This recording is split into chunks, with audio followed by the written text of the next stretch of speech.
Del Evangelio según San Mateo. Jesús dijo: Te alabo, Padre, Señor del cielo y de la tierra, por haber ocultado estas cosas a los sabios y a los prudentes y haberlas revelado a los pequeños. Sí, Padre, porque así lo has querido. Todo me ha sido dado por mi Padre, y nadie conoce al Hijo sino el Padre, así como nadie conoce al Padre sino el Hijo, y aquel a quien el Hijo se lo quiera revelar. Vengan a mí todos los que están afligidos y agobiados, y yo los aliviaré. Carguen sobre ustedes mi yugo, y aprendan de mí, porque soy paciente y humilde de corazón, y así encontrarán alivio. Porque mi yugo es suave y mi carga liviana. Hola amigos y amigas. Cuando nosotros abrimos el Evangelio, vemos que al inicio de su vida pública, junto al lago de Galilea, Jesús comienza a suscitar bastante entusiasmo, obtiene suficiente éxito, podríamos decir. Pero, sin embargo, muy pronto comienzan a existir los conflictos, la hostilidad, las incomprensiones. Incluso muchos de sus discípulos, desconcertados por las propuestas que Jesús empieza a hacer, lo abandonan.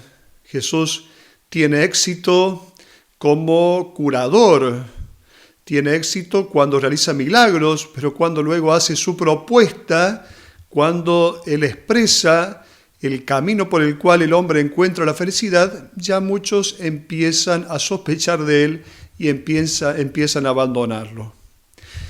Nuestro pasaje, el que acabamos de leer, es el epílogo de un capítulo que está lleno de polémicas y tensiones que Jesús vive. Se ha abierto esta tensión con la crisis de Juan, la crisis de fe que tiene Juan el Bautista respecto de la identidad de Jesús. Él ha enviado a algunos de sus discípulos a preguntarle a Jesús: ¿eres tú el que ha de venir o tenemos que esperar a otro? Y luego el texto continúa, si vamos a algunos versículos atrás, el texto continúa con este juicio de Jesús que parecieran ser amenazas, pero que no son amenazas, acerca de Corazaín, de Betsaida. Ay de ti, Corazaín, ay de ti, Betsaida, también a Cafarnaún. Cuando Jesús dice ay de ti, parecieran amenazas, pero no son amenazas. Esta expresión ay, viene del hebreo hoy, o equivale al hebreo hoy. Es el lamento fúnebre. Cuando se ponen las manos en los cabellos para gritar de dolor.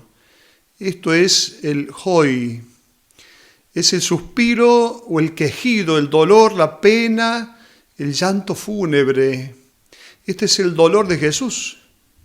El dolor porque ve el rechazo, ve que la reacción frente a su trabajo pastoral es muchas veces de rechazo. Por lo tanto, Jesús, a la mitad de su vida pública, en su trabajo, en su actividad misionera, haciendo un balance de su labor, se da cuenta de que en tantos casos es decepcionante. Frente a este fracaso, Jesús no reacciona como nosotros hubiéramos reaccionado. Quizá nosotros reaccionaríamos bajando los brazos.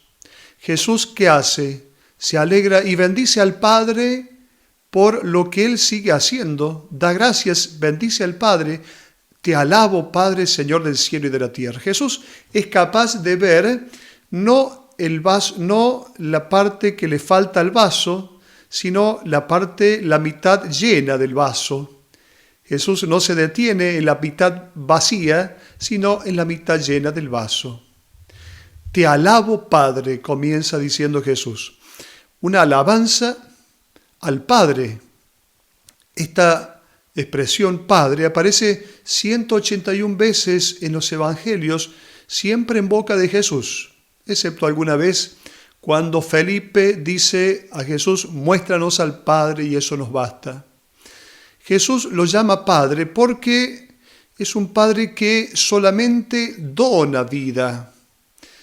También en las religiones paganas existía esta idea de padre, denominando a Dios como padre, a los dioses como padres, pero esta idea estaba contaminada por la necesidad que tienen estos dioses paganos de recibir sacrificios de sus hijos. En cambio, cuando Jesús llama a Dios Padre, es un Padre que ama gratuitamente, un Padre que dona todo. Es un amor incondicional, un amor gratuito e incondicional. Este Dios de Jesús no necesita el servicio de los hombres, solo quiere que el hombre acepte sus dones, porque solo así el hombre puede ser feliz. Jesús ha puesto en nuestros labios la posibilidad de llamar a Dios también Padre, Abba. Abba es una manera tierna como el niño se dirige a su padre. Casi diríamos papito querido, esto significa Abba. Desde esta intimidad con el Padre nosotros podemos ver, como lo hace Jesús, los momentos difíciles también con serenidad. Podemos vivir estos momentos difíciles con serenidad. Continúa esta oración de Jesús: Señor del cielo y de la tierra. ¿Qué es esta expresión? Hace referencia a lo que es el pantocrátor. ¿Qué significa pantocrátor? La palabra esta viene del griego. Panta significa todo, krato significa poder, gobierno. ¿Qué es entonces? ¿Es el Dios omnipotente? No, no es el Dios omnipotente, no es el Dios todopoderoso, sino que el Pantocrátor es el Dios que tiene en sus manos los resortes de la historia, que aunque según nuestros criterios todo pareciera que estuviera fuera de lugar, sin embargo, si miramos la historia con los ojos de Dios, nos damos cuenta de que la historia está conducida por Él. Creo que este relato que voy a compartirles nos va a ayudar a entender mejor esta idea. Cuando yo era pequeño, mi mamá solía coser mucho. Yo me sentaba cerca de ella y le preguntaba qué estaba haciendo. Ella me respondía que estaba bordando. Siendo yo pequeño, observaba el trabajo de mi mamá desde abajo. Por eso siempre me quejaba diciéndole que solo veía hilos feos. Ella me sonreía, miraba hacia abajo y gentilmente me decía: hijo, ve afuera a jugar un rato y cuando haya terminado mi bordado te pondré sobre mi regazo y te dejaré verlo desde arriba. Me preguntaba por qué ella usaba algunos hilos de colores oscuros y por qué me parecían tan desordenados desde donde yo estaba. Más tarde escuchaba la voz de mi madre diciéndome: hijo, ven y siéntate en mi regazo. Yo lo hacía de inmediato y me sorprendía y emocionaba al ver la hermosa flor o el bello atardecer en el bordado.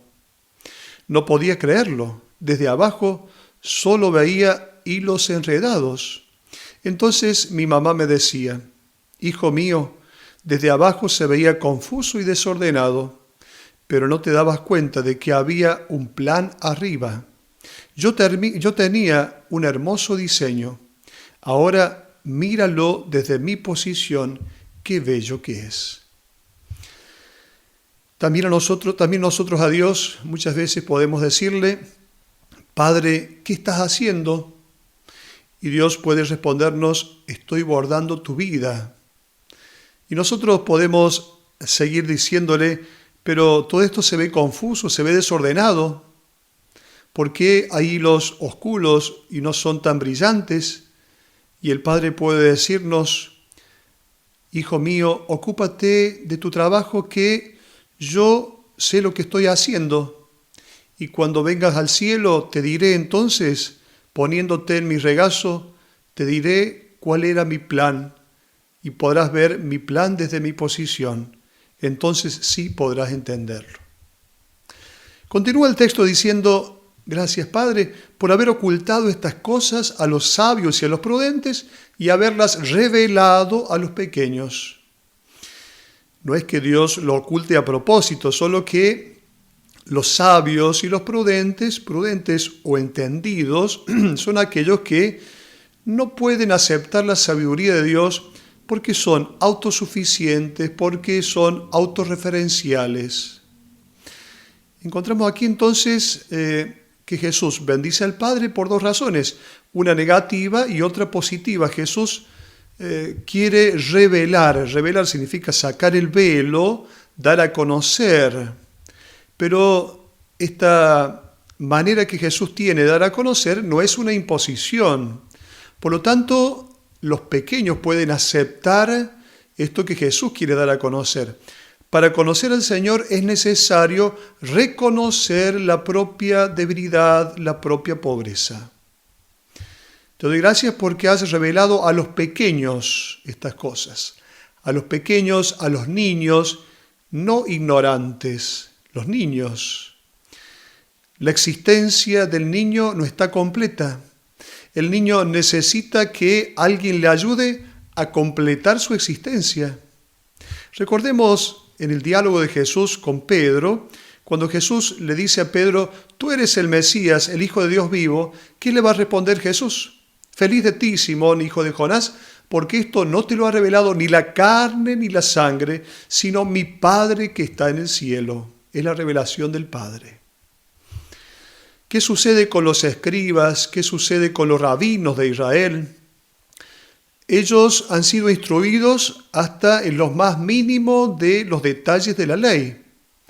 Ellos están convencidos de poseer todo el conocimiento de Dios, pero no renuncian a esta actitud de sabios y prudentes y por lo tanto se autoexcluyen de esta verdadera y diríamos, gratificante experiencia del amor de Dios. La última parte del pasaje que hemos escuchado se refiere a la opresión que los pequeños, que este pueblo simple de la tierra, estos pequeños sufren en manos de los sabios, de los inteligentes. Estos que son los escribas, los fariseos, han estructurado una religión muy complicada en base a reglas que deben observarse de modo minucioso, de prescripciones imposibles de observar, que luego cargan sobre los hombros de esta gente, cargas insoportables que ellos mismos ni siquiera mueven con un dedo para llevarlas. La religión predicada por estos maestros de Israel se había convertido en un yugo opresor. Los pobres no solo se sentían desamparados en este mundo, sino también rechazados por Dios, excluidos del mundo futuro. A estos pobres, descarriados, desorientados, Jesús va a dirigir una invitación. ¿Cuál es la invitación? Liberarse del miedo de estas doctrinas asfixiantes que habían sido inculcadas. Por eso Jesús va a proponer esto, acojan mi ley, que finalmente se resume en el único mandamiento que es el mandamiento nuevo del amor. Mi yugo es suave y mi carga liviana, dice Jesús. Cuando uno dice yugo, yo inmediatamente recuerdo la palabra cónyuge, que significa cónyuge, el que comparte el yugo conmigo. ¿Qué es el yugo? El yugo era un instrumento para unir dos bueyes o dos mulas, siempre una yunta, que estaba formado por una pieza alargada de madera con dos arcos que se ajustaba a la cabeza o al cuello de los animales para que estos pudieran tirar juntos, un carro, un arado, para que pudieran tirar juntos. Este es el yugo. Jesús va a decir, mi yugo suave y mi carga liviana. ¿Qué quiere decir? Ante todo que es su yugo, no en el sentido de que está impuesto por él, sino que él mismo es el que lo ha llevado primero, es su yugo.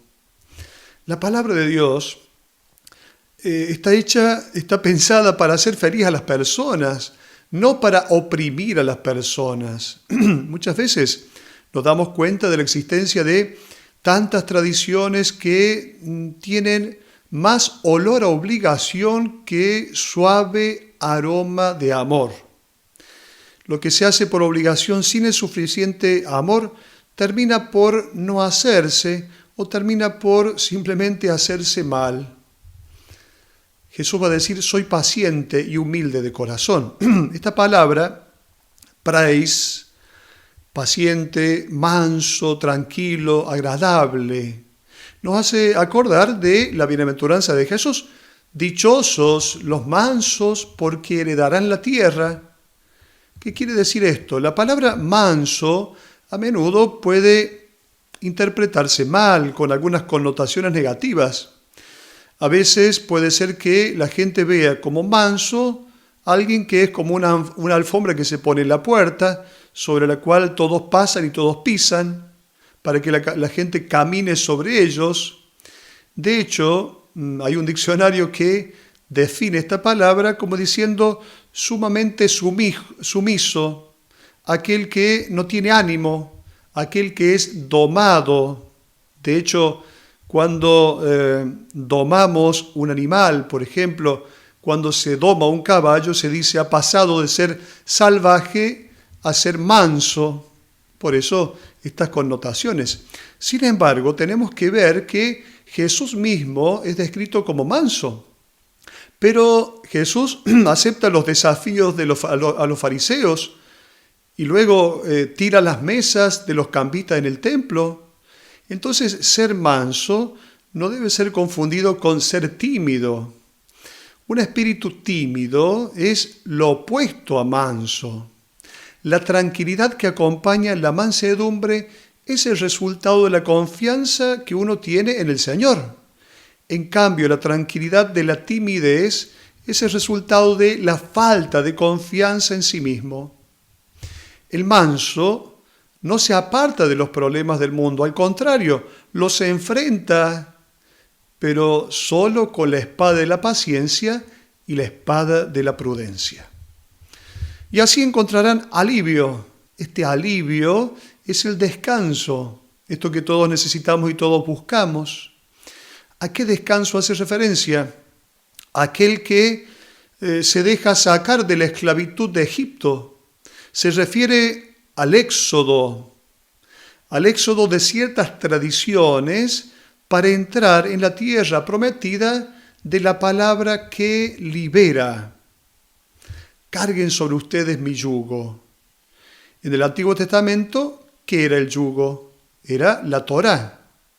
Jesús va a decir, carguen sobre ustedes mi yugo. Es la ley nueva del amor.